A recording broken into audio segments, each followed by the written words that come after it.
अवधेश जी भी आ गए। अवधेश जी, इसलिए पूछ रही हूँ क्योंकि जो आरोप विपक्ष प्रधानमंत्री पर लगा रहा था, प्रधानमंत्री ने उसका पलटवार किया है। कल भी उन्होंने इसी आरोप का, संविधान विरोधी आरोप का लगाया कि संविधान में तो मुस्लिम आरक्षण की बात ही नहीं है।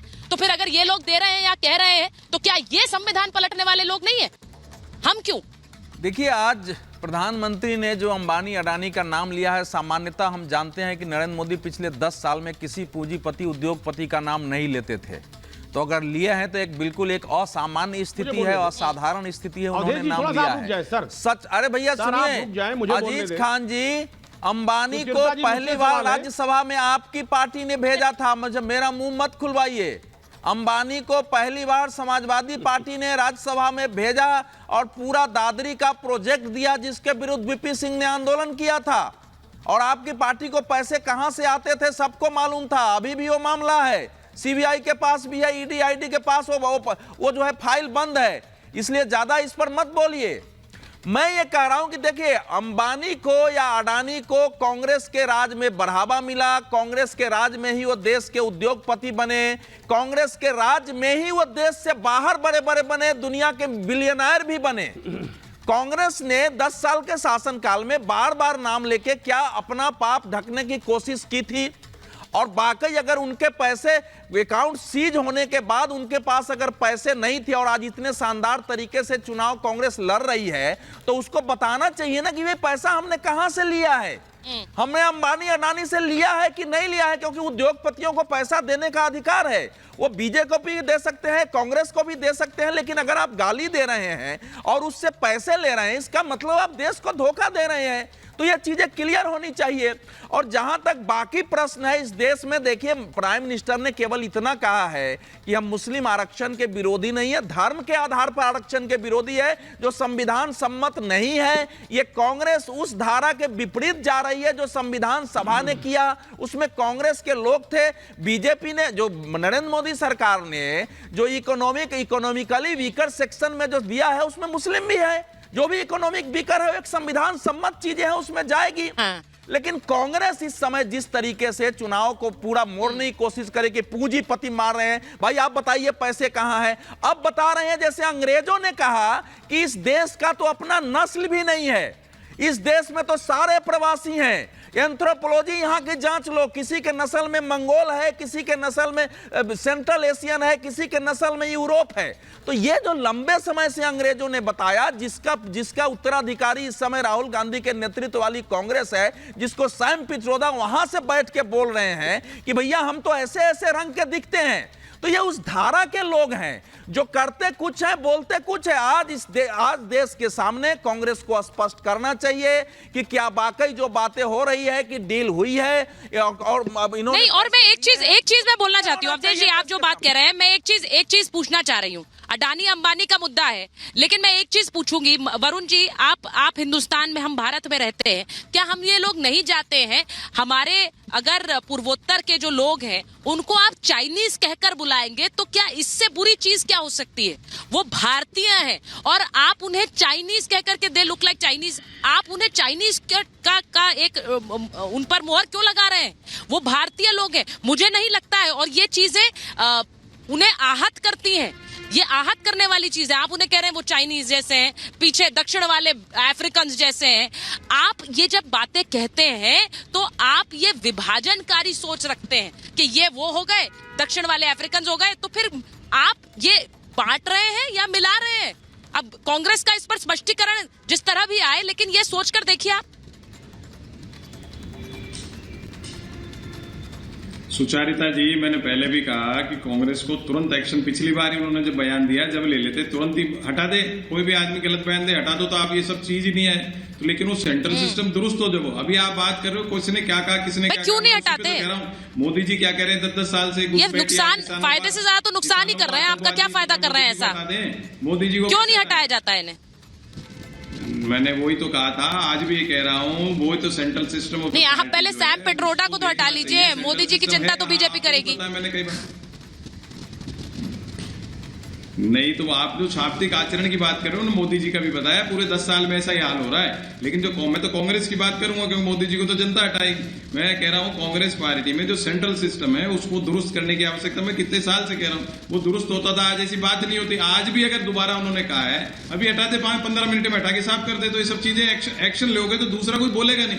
अब आप कांग्रेस की क्या स्थिति है ये भी बात कर रहे हैं। कांग्रेस के जो प्लेटफॉर्म को यूज कर करके, जिनका कांग्रेस बैकग्राउंड से कोई लेना देना नहीं है, 3-4 साल से कांग्रेस में प्लेटफॉर्म को यूज किया, टिकट लिया, पद लिए और बीजेपी में भाग रहे हैं और आरोप लगा रहे राम मंदिर का। तो कांग्रेस की स्थिति ऐसी बना दी गई है कि आप कांग्रेस में आइए, चौपाटी की जैसे बॉम्बे में चौपाटी है, आप सब चाट पकौड़ी खाइए, वापस चले जाइए बीजेपी के पास किसी को। इसको रोकने की आवश्यकता है कांग्रेस को। कांग्रेस के जो ग्रास रूट वर्कर है, कांग्रेस पृष्ठभूमि के लोग हैं, उनको संभाल। ठीक है वरुण जी, आपकी आवाज मुझे ठीक से नहीं आ रही है। आपकी आवाज मुझे ठीक से नहीं आ रही है। बाहर जा रहे हैं, बाहर से आए। मैं एक बार जरा नहीं मैं एक बार अजय जी आपसे पूछ रही हूँ। अजय जी जरा मुझे बताइए, ये सैम पिट्रोडा से ऐसा रिश्ता क्या है?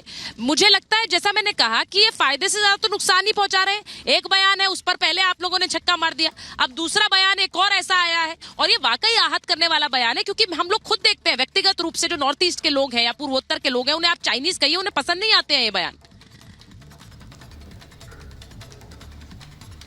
बिल्कुल पसंद नहीं आते हैं, और मुंबई के लोगों को आप अरब का लोग बताइएगा तो किसी को पसंद नहीं आएगा, और दक्षिण के लोगों को और काले लोगों को आप अफ्रीकी कहिएगा तो किसी को अच्छा नहीं लगेगा। ये रंगभेदी बयान है, ये सोच दर्शाता है कि कितनी जहरीली सोच है इनकी सोच। और सैम पित्रोदा से रिश्ता तो ऐसा है जिसको आप कह सकती हैं कि एक तरह से पालक पनीर है। कांग्रेस पार्टी, गांधी परिवार और सैम पित्रोदा अलग हो ही नहीं सकते हैं। राजीव गांधी के एडवाइजर रहे, इनको टेली कम्युनिकेशन का जनक कहा जाता है। 30-35 साल कांग्रेस का मैनिफेस्टो बनाते हैं। राहुल गांधी के विदेश के जितने शोज हैं यही ऑर्गेनाइज करवाते हैं, पैसे दे दे के यूनिवर्सिटी में लेक्चर करवा देते हैं। ये सब तो होते रहेगा। ये सोच है, पूरे घमंडियों की सोच है इसी तरह से कि देश को इसी तरह से बोलते रहो, अपमानित करो। पता नहीं इनको क्या सैडिस्टिक प्लेजर मिलता है इसमें, यानी वो तो ये जाने। मैंने बड़ा अजीज खान से पूछा था कि भाई वोट जिहाद का क्या करेंगे। चलिए सैम पित्रोदा का तो जो होगा, कांग्रेस पार्टी ने अपने आप को दूर कर रही है, लेकिन दूर हो नहीं सकती है, ओवरसीज कांग्रेस के अध्यक्ष है। ये वोट जिहाद का क्या कीजिएगा सुचरिता जी? वो तो अमेरिका से ज्ञान दे रहे हैं, यहाँ पे तो उत्तर प्रदेश में बैठ के ज्ञान दिया जा रहा है वोट जिहाद करने को। वोट जिहाद का क्या करेंगे? उस पर अजीज खान कुछ बोल ही नहीं रहे, चुप हो गए वोट जिहाद पे। किससे जिहाद करवाना है, किससे जिहाद करवाना है अजीज जी? अब बताइए वोट जिहाद का क्या मतलब हुआ? लव जिहाद सुना था, वोट जिहाद ले आएंगे। अब कितने जिहाद करेंगे आप लोग? इस देश में सिर्फ जिहाद ही होते रहे क्या? यही मानसिकता है। आज एक नया सर्वे आया है भारत सरकार का कि पिछले 60 सालों में मुस्लिम आबादी 15% बढ़ गई है, हिंदू आबादी 8% घट गई है। और कितना जिहाद करवाएंगे भाई? शांति से नहीं रहने देना है। जातिगत जनगणना करवाएंगे, संपत्ति वितरण करवाएंगे, वोट जिहाद करवाएंगे। मतलब दुनिया में सब काम कर ही लीजिएगा आप लोग, घमंडिया लोग मिलके।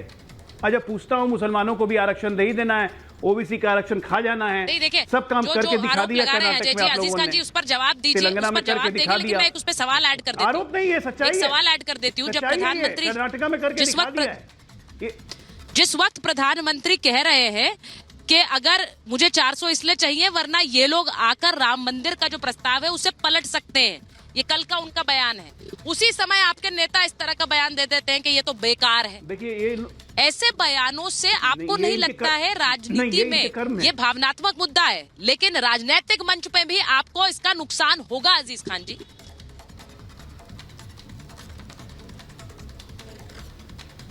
देखिए सुचरिता जी, ये दुर्भाग्य है कि आज सत्ता में जो लोग बैठे हैं राम मंदिर पर इस तरह बयान दे रहे हैं कि साहब कांग्रेस आएगी तो राम मंदिर में बाबरी ताला लग जाएगा। कितना दुर्भाग्यपूर्ण बयान है। आप समझिए, मंदिर जो बना इस मुल्क में वो कोर्ट के निर्णय से बना। 1949 में ताला लगवाया था। करते हैं, यह आस्था का मसला है। लेकिन जिस तरह, अरे सुनिए अजय जी, कोर्ट के निर्णय को शाहबानों के इसमें पलट दिया गया था। ये इस देश में हिंदू और मुसलमान, अरे सर आप बोलने नहीं देंगे तो अब अजय जी नहीं, ये तरीका नहीं। सुचरिता जी रोके इनको। इस मुल्क में हिंदू और मुसलमान एक साथ रहता है और रहना पसंद करता है, लेकिन कुछ लोग ऐसे हैं जो मंच पर चढ़कर हिंदू और मुसलमान को अलग करने की बात करते हैं, मंगलसूत्र की बात करते हैं। हमारे देश के प्रधानमंत्री ऐसी बात करते हैं। दुखद है, प्रधानमंत्री को अपनी उपलब्धियों पर बात करनी चाहिए। आज वो मंगलसूत्र की बात करते हैं कि साहब मंगलसूत्र छीन करके मुसलमानों में बांट दिया जाएगा। इससे यह पता चलता है कि आपके पास बताने के लिए कुछ नहीं है। 10 साल की उपलब्धियां आपने काम नहीं किया।